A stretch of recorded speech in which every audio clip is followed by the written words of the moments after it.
আসসালামু আলাইকুম viewers, Asmina cooking channel. আজকে মোচা দিয়ে আরও একটি রেসিপি তৈরি করব আপনাদের সঙ্গে। তো ভিডিওটি স্কিপ না করে পুরোপুরি দেখে যাবেন।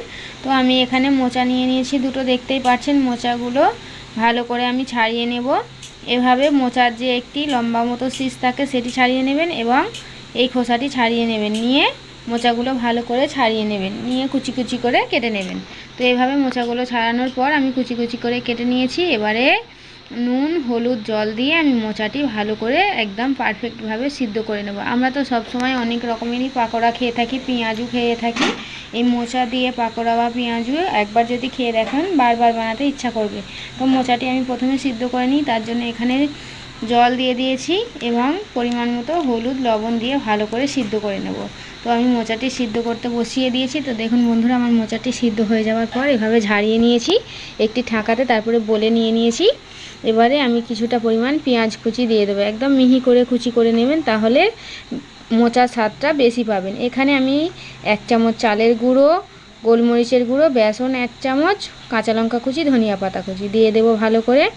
বেশি উপকরণ দিলে মোচার স্বাদটা বুঝতে পারা যাবে না, তাই জন্য পরিমাণ মতো সঠিক মাপে নিয়ে নেবেন।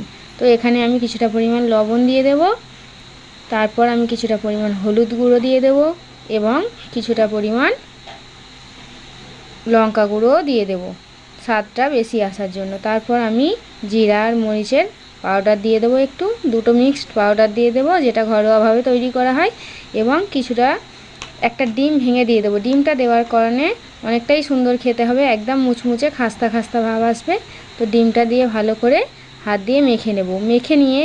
ভালোভাবে মেখে নিয়ে ভেজে নিলেই এই রেসিপিটা তৈরি হয়ে যায়। শুধু মোচাটা ছাড়িয়ে একটু সিদ্ধ করে নিতে হবে, আর কোনো ঝামেলা নেই। তো এভাবে ভালো করে হাত দিয়ে মেখে নেব। নেওয়ার পর আপনারা যদি পকোড়া স্টাইলেও ভাজতে পারেন, আমি এখানে পেঁয়াজু স্টাইলে ভেজে নেব। তো দেখুন বন্ধুরা, তেলটা গরম হয়ে গিয়েছে। একটা একটা করে দিয়ে আমি সবগুলো লাল লাল করে ভেজে নেব। এগুলো এতটাই মুচমুচে হবে খেতে এবং খুব দারুণ হবে। তো দেখুন বন্ধুরা, উল্টে পাল্টে ভালো করে ভেজে নিয়েছি। এবারে একটি পাত্রে তুলে রাখি। তো বন্ধুরা দেখুন কত সুন্দর হয়েছে, একদম পারফেক্টভাবে। এই মোচার পকোড়াটি খেতে খুব সুন্দর হবে এবং বাড়িতে অবশ্যই বানিয়ে দেখবেন। তো বন্ধুরা, ভিডিওটি যদি ভালো লেগে থাকে লাইক কমেন্ট শেয়ার এবং অবশ্যই করে সাবস্ক্রাইব করে আমার চ্যানেলটির পাশে থাকবেন। তো ধন্যবাদ।